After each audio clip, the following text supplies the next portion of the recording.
ورحمة الله وبركاته.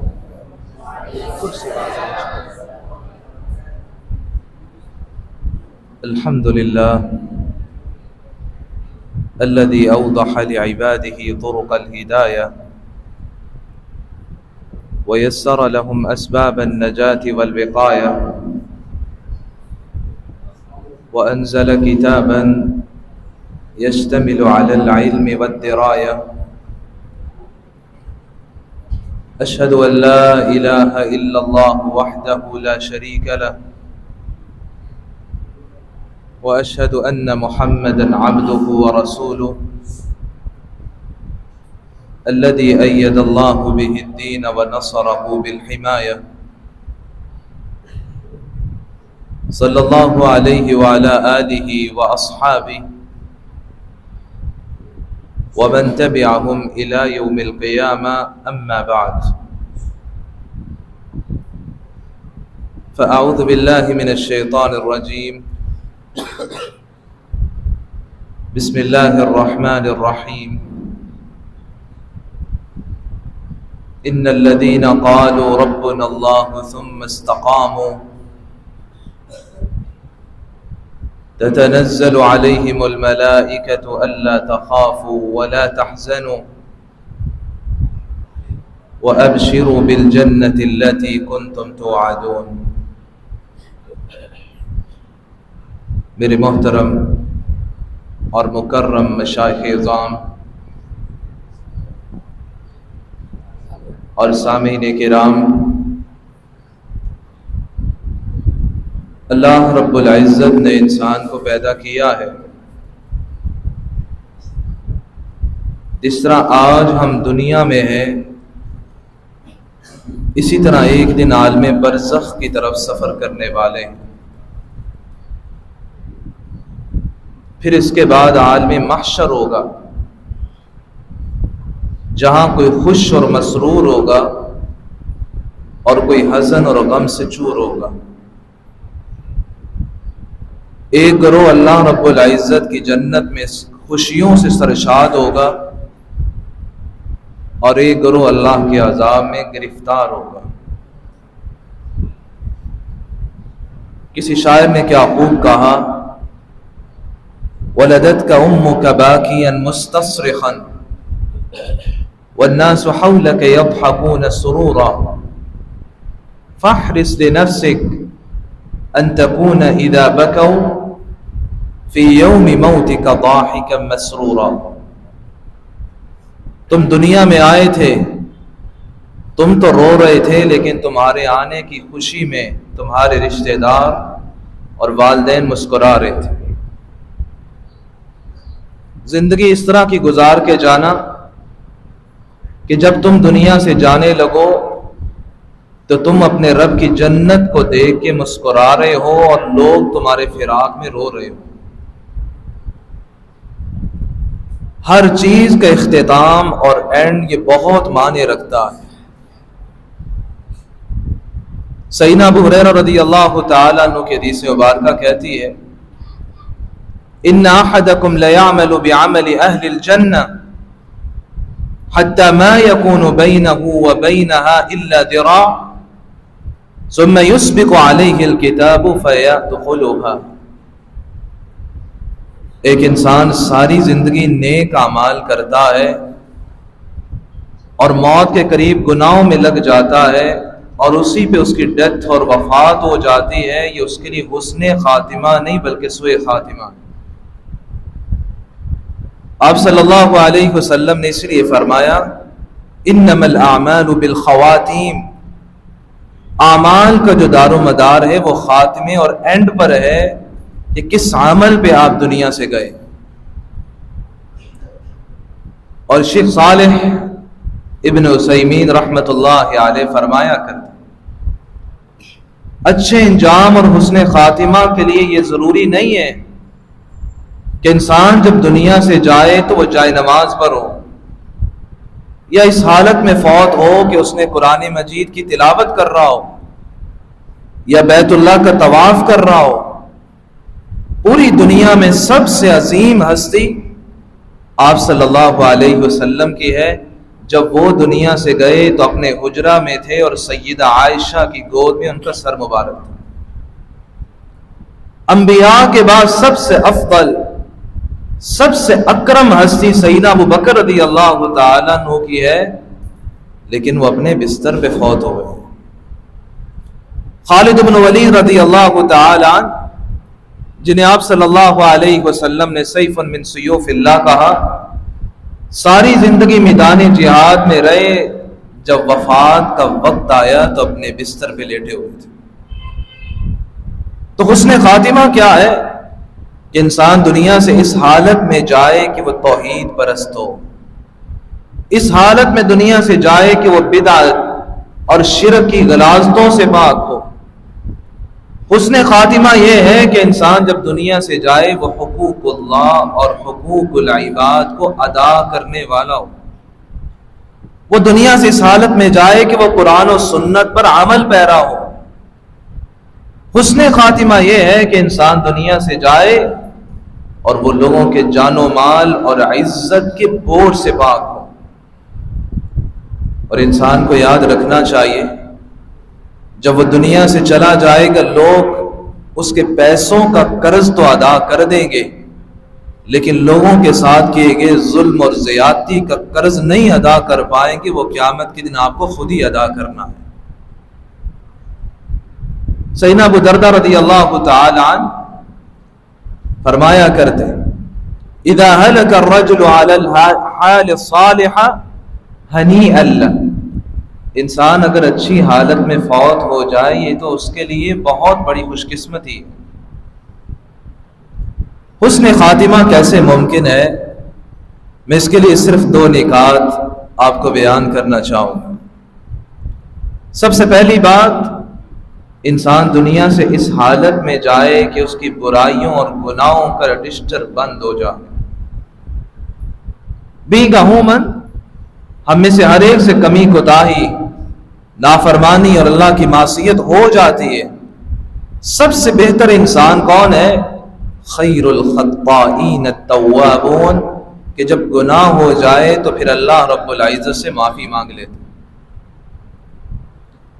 یہ انسان کے لیے خوش قسمتی ہے اور حسن خاتمہ ہے کہ وہ دنیا سے جائے اور اس کی برائیوں کا رجسٹر بند ہو جائے۔ حبیب الفارسی رحمت اللہ علیہ فرمایا کرتے، ان من سعادت المرء ان يموت وتموت معه ذنوب، انسان کے لیے بختوری اور خوش قسمتی یہ ہے کہ جب وہ دنیا سے جائے تو جب وہ فوت ہو جائے تو اس کے گناہ بھی فوت ہو جائے اور رک جائیں۔ اور امام شاطبی رحمت اللہ علیہ فرمایا کرتے، طوبى لمن مات وماتت معه ذنوب، خوش قسمتی اس شخص کے لیے ہے جب وہ فوت ہو جائے گناہ بھی رک جائیں۔ والويل الطويل لمن مات وتبقى ذنوب مئات سنين يعذب بها في قبر، اور ہلاکت اور بربادی اس شخص کے لیے ہے کہ وہ تو دنیا سے چلا جائے لیکن اس کے گناہ باقی رہ جائیں، اور وہ 200 سال اس سے زائد عرصہ قبر میں ہو اور اسے عذاب دیا جاتا رہا ہو اور اللہ اس سے سوال کر رہے ہیں۔ اللہ رب العزت انسان کے دونوں طرح کے اعمال لکھواتے ہیں، ایک جس عمل پہ اس کی موت ہوئی ہے اور ایک وہ عمل جس پہ وہ لوگوں کو چلا کے آیا ہے۔ اللہ رب العزت فرماتے ہیں، اِنَّا نَحْنُ نُحْيِي الْمَوْتَى وَنَكْتُبُ مَا قَدَّمُوا وَآثَارَهُمْ وَكُلَّ شَيْءٍ أَحْصَيْنَاهُ فِي إِمَامٍ مُبِينٍ۔ اللہ رب العزت انسان کو زندہ کرتے ہیں اور اللہ ہی موت دیتے ہیں، اور اللہ رب العزت دونوں طرح کے اعمال لکھواتے ہیں، کون سا عمل لے کر آئے اور کس عمل پہ لوگوں کو چھوڑ کر آئے۔ قیامت کا دن ہوگا، اللہ رب العزت انسان کو دونوں طرح کے اعمال کی خبر دیں گے۔ يُنَبَّأُ الْإِنسَانُ الإنسان يومئذ بما قدم وأخر بل الإنسان على نفسه بصيرا. اللہ رب العزت انسان کو بتائیں گے کون سا عمل تم لے کر آئے ہو اور کس عمل پہ لوگوں کو چھوڑ کر آئے. ابوبکر رضی اللہ تعالیٰ عنہ فرمایا کرتے وہ انسان بدقسمت ہے کہ جو دنیا سے چلا جائے لیکن اس کے گناہ باقی رہ جائے. کس طرح گناہ باقی رہ جائے؟ آج اللہ رب العزت نے ہمارا ایمان بالغیب جو ہے وہ سوشل میڈیا کے ذریعے چیک کیا ہے. آج انسان اگر کچھ غلط دیکھتا ہے وہی آگے اپلوڈ کرتا ہے اور واٹس ایپ سٹیٹس لگا لیتا ہے. سوچنے کی بات ہے جب تک لوگ وہ ویڈیو دیکھتے رہیں گے کیا میرے نامہ اعمال میں گناہ نہیں لکھا جاتا رہے گا؟ انسان کس طرح اپنے گناہوں کو روک سکتا ہے جب انسان دو چیزوں کو بنانے والا ہوتا ہے. سب سے پہلی بات وہ اپنے گناہ کا کسی کے سامنے ذکر نہیں کرتا. عبداللہ ابن مسعود رضی اللہ تعالیٰ عنہ بیان کرتے آپ صلی اللہ علیہ وسلم نے فرمایا کہ انسان قیامت کا دن ہوگا کل امتی معافا الا المجاہرین. اللہ رب العزت قیامت کے دن میری ساری امت کو معاف کر دیں گے، مجاہر کو معاف نہیں کریں گے. قیل من المجاہر یا رسول اللہ، صحابہ نے پوچھا اللہ کے رسول یہ مجاہر کون ہے کہ اللہ ساری امت کو معاف کریں گے لیکن مجاہر کو نہیں کریں گے؟ فرمایا ان یعمل الرجل سوءا ثم یخبر به وقد ستره اللہ علیہ فیکشف ستر ربه عنه. یہ وہ بدبخت انسان ہے کہ رات کی تنہائی میں گناہ کرتا ہے، اللہ اس کے گناہوں پہ پردہ ڈال دیتے ہیں، لیکن یہی دن کے اجالے میں لوگوں کو بتا رہا ہوتا ہے میں نے یہ گناہ کیا ہے، میں نے یہ گناہ کیا. جب گناہ پہ انسان کے گواہ بن جاتے ہیں یہی وہ دوست احباب اور رشتہ دار اور دوست یار ہوں گے جو قیامت کے دن آئیں گے اور آپ کے خلاف گواہی دیں گے کہ اللہ اس نے یہ گناہ کیا ہے، اس نے یہ گناہ کیا ہے. بدر بن علا رحمت اللہ علیہ فرمایا کرتے لا يعذب اللہ قوما يستترون الذنوب. اللہ رب العزت ایسی قوم کو عذاب نہیں دیں گے جو اپنے گناہوں کو چھپاتے ہیں اور صرف اس خالق کے سامنے ذکر کرتے ہیں جو گناہ کو معاف کرنے والے ہیں. آپ صلی اللہ علیہ وسلم کبھی اس بات کو پسند نہیں کرتے تھے کوئی میرے پاس آئے اور بتائے کہ میں نے یہ گناہ کیا، میں نے فلاں کے ساتھ زیادتی کی، فلاں جگہ ظلم کیا ہے. آج انسان تو بڑا پسند کرتا ہے کوئی آئے اور اپنے گناہوں کا میرے سامنے اظہار کرے. ہادی رہبر اس کو پسند نہیں کیا کرتے تھے. وہ ماعز بن مالک اسلمی بھی آئے، گناہ کا اعتراف کیا، آپ صلی اللہ علیہ وسلم نے اپنی شیٹ نہیں کیا بلکہ کیا فرمایا لو سترته بثوبك لكان خيرا لك. ماعز اگر تم گناہ کو چھپا لیتے، اللہ سے معافی مانگ لیتے تو تیرے لیے بہتر ہوتا. عبداللہ بن عمر رضی اللہ تعالیٰ عنہ بیان کرتے ہیں آپ صلی اللہ علیہ وسلم نے فرمایا ان اللہ یدنی المؤمن، قیامت کا دن ہوگا اللہ میدان محشر میں ایک مومن کو اپنے پاس بلائیں گے اور اللہ نوری پردے کے اندر اسے چھپا لیں گے تاکہ لوگوں کو پتہ نہ چلے کہ میں اس سے کیا سوال کرتا ہوں. پھر اللہ رب العزت فرمائیں گے یا عبدی اتعرف ذنب کذا، بندے جانتے ہو تم نے یہ بھی گناہ کیا، یہ بھی گناہ کیا. حتی اذا قررہ بذنوبی ورعا فی نفسہ انہ ہلک، وہ ہر گناہ کا اعتراف کرتا جائے گا. دنیا میں تو وہ وکیل کے ذریعے بچ جاتا ہے لیکن ولیس بینہ وبین ترجمان، قیامت کے دن درمیان میں کوئی بھی انسان کے لیے ٹرانسلیٹر نہیں ہوگا. اللہ رب العزت سے ڈائریکٹ کلام کرنی ہوگی اور جواب دینا ہوگا. وہاں انسان کیسے بچ سکے گا؟ آپ صلی اللہ علیہ وسلم نے فرمایا وہ یقین کر چکا ہوگا کہ ابھی اللہ حکم دیں گے اور اسے اٹھا کے جہنم میں گرا دیا جائے گا. اللہ رب العزت فرمائیں گے سترتها علیک فی الدنیا وانا اغفرها لک اليوم. بندے جاؤ، جس طرح دنیا میں نے تمہارے گناہوں پہ پردہ ڈالے رکھا ہے، آج بھی اس پردے کو باقی رکھتا ہوں، جنت میں چلے جاؤ. کیوں اللہ رب العزت ایسا کریں گے؟ وہ اپنے گناہ کا ذکر کسی کے سامنے نہیں کرتا تھا. پھر آپ صلی اللہ علیہ وسلم نے اس آیت مبارکہ کی تلاوت کی. وَمَنْ أَظْلَمُ مِمَّنِ افْتَرَى عَلَى اللَّهِ كَذِبًا أُولَئِكَ يُعْرَضُونَ عَلَى رَبِّهِمْ وَيَقُولُ الْأَشْهَادُ هَؤُلَاءِ الَّذِينَ كَذَبُوا عَلَى رَبِّهِمْ أَلَا لَعْنَةُ اللَّهِ عَلَى الظَّالِمِينَ. یہ کافر اور منافق جو بربلا گناہ کرتے ہیں اور لوگ ان کے گناہوں پہ گواہ ہوتے ہیں، قیامت کا دن ہوگا یہی لوگ گواہی دیں گے کہ اللہ یہ منافق تھا، یہ کافر تھا، یہ مشرک تھا، یہ آپ کی نافرمانی کیا کرتا تھا. دوسری بات، انسان کبھی بھی اپنے گناہ میں کسی کو شریک نہ کرے. آپ صلی اللہ علیہ وسلم نے فرمایا من دعا الى هدى كان له من الاجر مثل اجور من تبعه لا ينقص ذلك من اجورهم شيئا.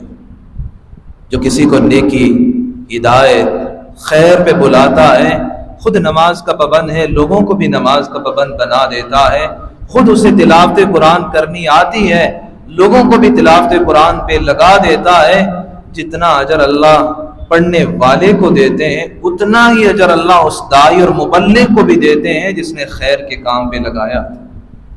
اور حدیث کہتی ہے لا ينقص ذلك من اجورهم شيئا، کسی کے بھی اجر میں اللہ کمی نہیں کرتے، اللہ پورا ہی ثواب دیتے ہیں. یہ کتنا بڑا انسان کے لیے اکاؤنٹ ہوگا کہ وہ ایسا اکاؤنٹ کھلوا کے جاتا ہے کہ نیکیاں ہی بس ساری ہیں، عمل نہیں کیا جا رہا. عمل کرنے والے کوئی اور ہیں اور انسان کے نیکیوں میں اضافہ ہوتا رہے، اس سے بڑی کیا خوش قسمتی. اور آپ صلی اللہ علیہ وسلم نے ساتھ ہی فرمایا وَمَن دَعَا إِلَى ضَلَالَةٍ كَانَ عَلَيْهِ مِنَ الْإِثْمِ مِثْلُ آثَامِ مَن تَبِعَهُ لَا يَنقُصُ ذَلِكَ مِنْ آثَامِهِمْ شَيْئًا.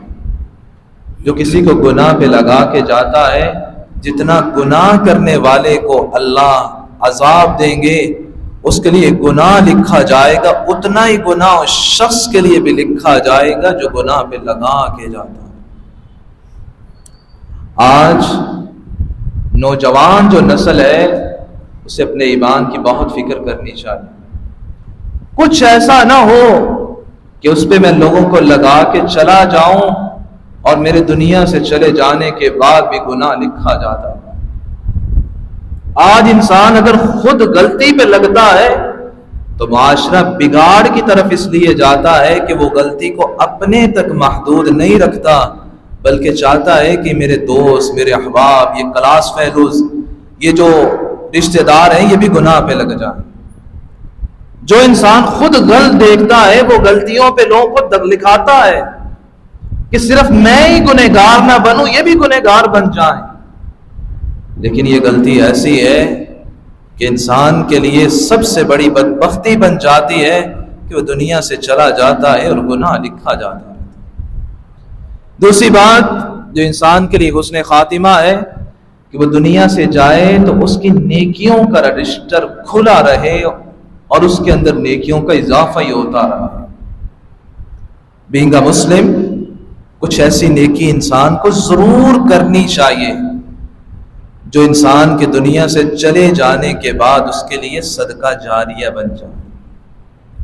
ابن قدامہ رحمۃ اللہ علیہ فرمایا کرتے خوش قسمتی کسے کہتے ہیں؟ کہا خوش قسمتی یہ ہے کہ انسان کی سانسیں تو رک جائیں لیکن نیکیوں کا تسلسل نہ روکے۔ آپ صلی اللہ علیہ وسلم نے ایسے اعمال بھی بتلائے۔ صحیح البخاری اور مسلم میں سیدنا ابو ہریرہ رضی اللہ تعالی عنہ بیان کرتے ہیں، اذا مات ابن آدم انقطع عمل الا من ثلاث، بندہ جب فوت ہو جاتا ہے 3 ایسی نیکیاں ہیں اللہ ان نیکیوں کا تسلسل باقی رکھتے ہیں۔ صدقۃ جاریہ، کوئی صدقہ جاریہ کر جاتا ہے۔ اور سیدنا انس رضی اللہ تعالیٰ عنہ کے حدیث مبارکہ وضاحت کرتی ہے کہ صدقہ جاریہ سے کیا مراد ہے؟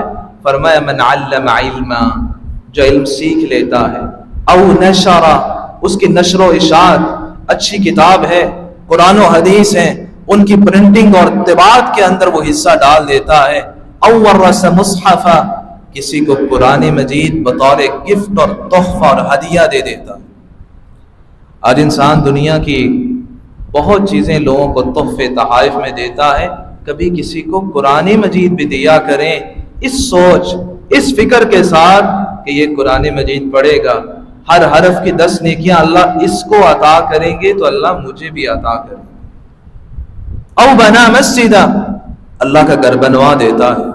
حفر بئرا، کسی جگہ کنواں کھدوا دیتا ہے۔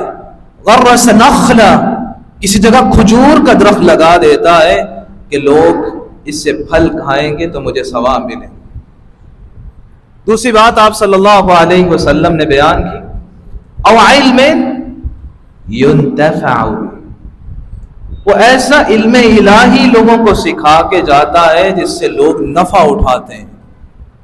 اور یقین جانیے علماء کرام، یہ مشائخ اعظام، یہ مبلغین، یہ داعین، یہ ایسی مبارک ہستیاں ہیں کہ دنیا سے چلے بھی جائیں ان کی نیکیوں کا تسلسل کبھی رکتا نہیں۔ جب تک ان کے شاگرد اور شاگردوں کے شاگرد آگے پڑھتے رہتے ہیں اللہ ان کی نیکیوں میں اضافہ ہی کرتے جاتے ہیں۔ امام بخاری رحمت اللہ علیہ کون ہے جو ان کو نہ جانتا ہو؟ 256 ہجری میں دنیا سے گئے ہیں، آج ان کو دنیا سے گئے کوئی 1200 سال بیتنے والے ہیں۔ ان 1200 سال کے عرصے میں کسی نے صحیح البخاری کی ایک حدیث مبارکہ پڑھی اور اس ایک حدیث مبارکہ پہ عمل پیرا ہو گیا کہ اللہ نے امام بخاری کو اس کا ثواب نہیں دیا ہوگا۔ امام مسلم رحمت اللہ علیہ 261 ہجری میں فوت ہونے والے، ان کو بھی دنیا سے گئے کوئی 1200 سال بیتنے والے ہیں۔ ان 1200 سال کے عرصے میں کسی نے صحیح مسلم کی ایک حدیث پہ عمل کیا کہ اللہ نے امام مسلم کو اس کا ثواب نہیں دیا۔ اور امام شاطبی رحمت اللہ علیہ 590 ہجری میں فوت ہونے والے، ان کو دنیا سے گئے 850 سال بیتنے والے۔ ان 850 سال کے عرصے میں کسی نے کسی بھی قرات اور روایت کے اندر قرآن مجید پڑھا۔ روایت حفظ تو ساری پڑھتے ہیں ایشیائی ممالک کے اندر، اگرچہ یہ لیبیا، یہ اردن، یہ مراکش، یہ الجزائر، یہ تیونس، یہ ان علاقوں کے اندر آج بھی لوگ روایت قالون پڑھتے ہیں۔ یہ مصر ہے، آج بھی لوگ وہاں دوری بصری کی روایت پڑھتے ہیں، اگرچہ عرب اور ایشیائی ممالک کے اندر لوگ روایت حفظ پڑھتے ہیں۔ کسی بھی روایت کے اندر اگر کسی نے قرآن مجید کا ایک حرف پڑھا، اللہ نے اسے تو 10 نیکیاں دی ہیں کہ اللہ نے امام شاطبی کو اس کا ثواب نہیں دیا ہوگا۔ امام ابن جزری رحمت اللہ علیہ سید القراء ہیں، 833 ہجری میں فوت ہونے والے، دنیا سے گئے انہیں آج 612 سال بیتنے والے ہیں۔ ان عرصے میں کسی نے علم تجوید پڑھا، تا اور قاف کے مخرج کو درست کیا، نون اور میم کے غنے کو صحیح ادا کیا کہ اللہ نے امام جزری کو اس کا ثواب نہیں دیا ہوگا۔ عبداللہ ابن مبارک رحمت اللہ علیہ سے جب سوال ہوا، لو قیلک لم یبق من عمرک الا یوما ما کنت صانعا، عبداللہ بن مبارک سے پوچھا گیا اگر آپ کو کہا جائے کہ آپ کی زندگی کا صرف ایک دن باقی رہ گیا ہے تو آپ کیا عمل کریں گے؟ فرمایا کنت اعلم الناس، میں لوگوں کو اور زیادہ پڑھانے لگ جاؤں گا تاکہ میرا صدقہ جاریہ زیادہ ہو جائے۔ سلسلہ صحیحہ میں امام البانی رحمۃ اللہ علیہ حدیث لے کر آئے. سیدنا انس رضی اللہ تعالیٰ عنہ بیان کرتے ہیں من علم آیتا من کتاب اللہ فلہ ثوابها ما تلیت. جو کسی کو اللہ کی کتاب قرآن کی ایک آیت پڑھا دیتا ہے، سکھا دیتا ہے، جب تک دنیا میں وہ آیت پڑھی جاتی رہتی ہے اللہ اسے ثواب ہی دیتے رہتے ہیں. امام غزالی رحمۃ اللہ علیہ اس لیے جب کسی گاؤں کسی دیہات میں جاتے تو وہاں جانے کے بعد بچوں کو جمع کرتے اور سورہ فاتحہ کی تعلیم دیا کرتے. کسی نے کہا اتنے بڑے امام ہیں اور سورہ فاتحہ پڑھاتے ہیں؟ کہا اس لیے فاتحہ پڑھا رہا ہوں کہ یہ بچے ہیں زندگی میں نماز تو پڑھیں گے اور نماز کی ہر رکعت میں سورہ فاتحہ کی تو تلاوت کریں گے. میں اس لیے فاتحہ پڑھا رہا ہوں کہ یہ جب بھی سورہ فاتحہ پڑھیں گے میں منو مٹی تلے جا چکا ہوں گا، مجھے نیکیاں ملتی رہیں گی. اور سیدنا خالد بن ولید رضی اللہ تعالی کہ آپ صلی اللہ علیہ وسلم نے انہیں اللہ کی تلوار قرار دیا. کان اذا اخذ المصحف اخذه وهو يبكي. وہ جب قرآن مجید پکڑا کرتے اور پکڑنے کے بعد رونے لگ جاتے. کیا فرماتے؟ شغلنا عنك الجہاد، کہ جہاد نے مجھے تم سے غافل کر دیا. حالانکہ دیکھا جائے تو جہاد یہ اسلام کی کوہان ہے. آپ صلی اللہ علیہ وسلم نے اسے اسلام کی کوہان قرار دیا ہے کہ انسان اگر جہاد میں کود جاتا ہے، شہید ہے، تو اللہ ساری زندگی کے گناہ معاف کر دیتے ہیں. اتنی بڑی فضیلت.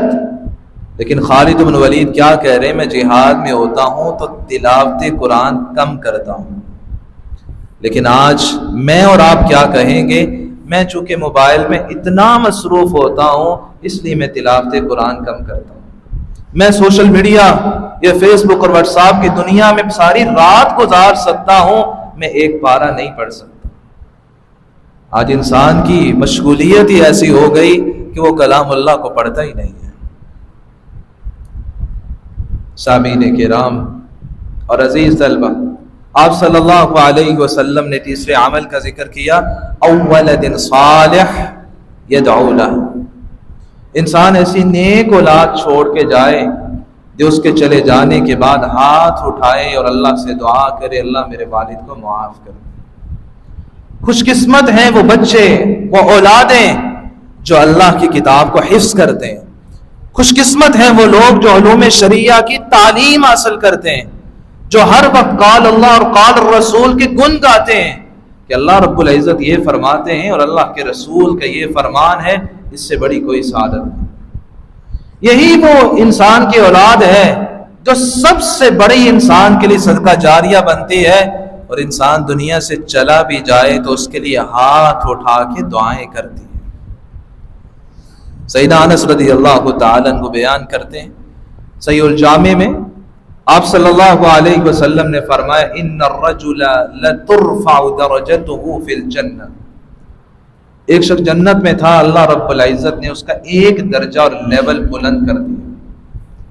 اس نے کہا اللہ میں تو دنیا سے آ گیا، پھر یہ درجہ کیسے بلند ہو گیا؟ حدیث کہتی ہے اسے جواب دیا جائے گا باستغفار ولدک لک. آج تیرے بیٹے نے ہاتھ اٹھا کے تیرے لیے بخشش کی دعا مانگی ہے، اللہ نے جنت میں درجہ بلند کر دیا. یہ خوش قسمتی ہے کہ اللہ اسے ایسی نیک اولاد عطا کر دے کہ جو دین کی داعی ہو، جو دین کی مبلغ ہو، جو قرآن مجید کے حافظ ہو، جو ایک عالم ربانی بن کے لوگوں کی رہنمائی کرتی نظر آئے. اللہ ہم سب کو ایسی اولاد بنائے اور اپنی اولادوں کی ایسی تربیت کرنے کی توفیق عطا فرمائے. آخری بات کے ساتھ میں اپنی بات کو ختم کروں گا. زندگی میں اللہ رب العزت سے ایک دعا ضرور کرتے رہا، اور یہ بہت قیمتی دعا ہے جو آپ صلی اللہ علیہ وسلم نے امت کو سکھلائی. اللہم الہمنی رشدی واعذنی من شر نفسی. اللہ مجھے رشد عطا کر دے اور مجھے میرے نفس کے شر سے بچا دے. رشد کسے کہتے ہیں؟ اللہ رب العزت نے قرآن مجید میں 5 مرتبہ لفظ رشد ارشاد فرمایا۔ سب سے پہلی بات اللہ رب العزت فرماتے ہیں جب دعا کرو تو اللہ سے مانگا کرو۔ دعا کس لیے کرنی ہے؟ تاکہ تم رشد کو پالو۔ اللہ رب العزت فرماتے ہیں وَإِذَا سَأَلَكَ عِبَادِي عَنِّي فَإِنِّي قَرِيبٌ أُجِيبُ دَعْوَةَ الدَّاعِ إِذَا دَعَانِ فَلْيَسْتَجِيبُوا لِي وَلْيُؤْمِنُوا بِي لَعَلَّهُمْ يَرْشُدُونَ۔ میرے بندے میرے بارے میں سوال کرتے ہیں، انہیں بتاؤ کہ میں ان کے قریب ہوں۔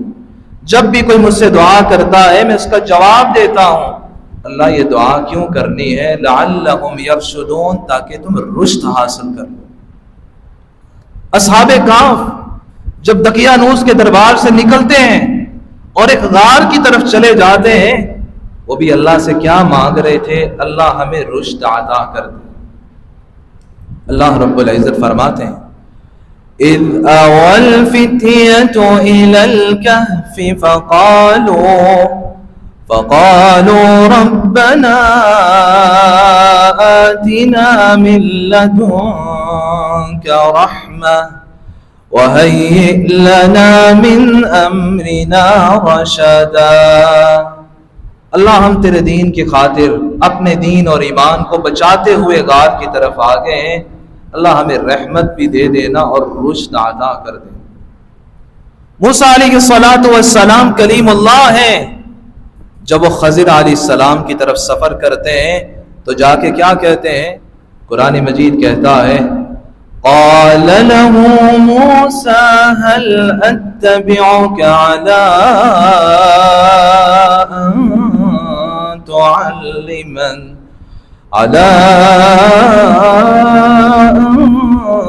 تعلمني مما علمت رشدا۔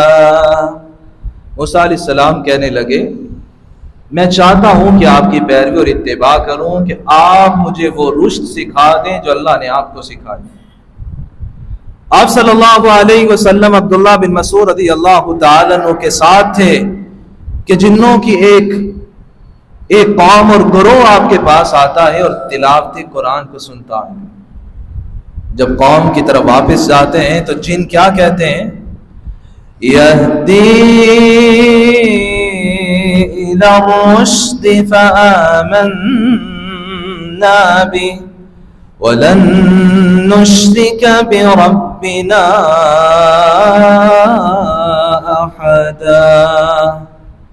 ہم ایسی دین کی بات اور قرآن کی تلاوت سن کر آئے ہیں کہ جو رشد کی طرف رہنمائی کرتا ہے کہ ہم اس پہ ایمان لے آئیں اور اپنے رب کے ساتھ کسی کو شریک نہ کریں۔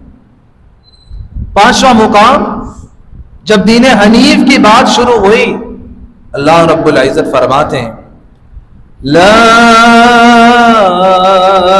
اکراہ فی الدین قد تبین الرشد من الغی فمن یکفر بالطاغوت ویؤمن باللہ فقد استمسك بالعروة الوثقى لا انفصام لها والله سميع عليم۔ اللہ نے دین میں کوئی زبردستی نہیں رکھی، اللہ نے ٹیڑھ پن سے بالکل واضح یہ دین حنیف رشد کی صورت میں انسان کو عطا کر دیا۔ رشد کسے کہا جاتا ہے؟ کہ اللہ رب العزت ساری زندگی انسان کو صحیح سمت چلنے کی توفیق عطا فرما دے۔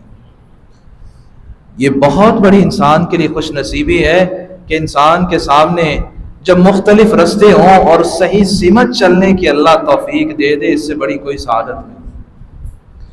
میں تعلیم میں ہوں، میں تدریس میں ہوں، میں جاب میں ہوں، میں گھر میں ہوں، میں زندگی کے کسی بھی مرحلے میں ہوں، اللہ اگر صحیح رستے کا چناؤ مجھے دے دیں، یہ انسان کے لیے بہت بڑی سعادت ہے اس لیے آپ صلی اللہ علیہ وسلم دعا کیا کرتے، اللہم الہمنی رشدی، اللہ مجھے رشد عطا کر دے، صحیح سمت چلنے کی توفیق عطا فرما دے، اور میرے نفس کے شر سے مجھے بچا دے۔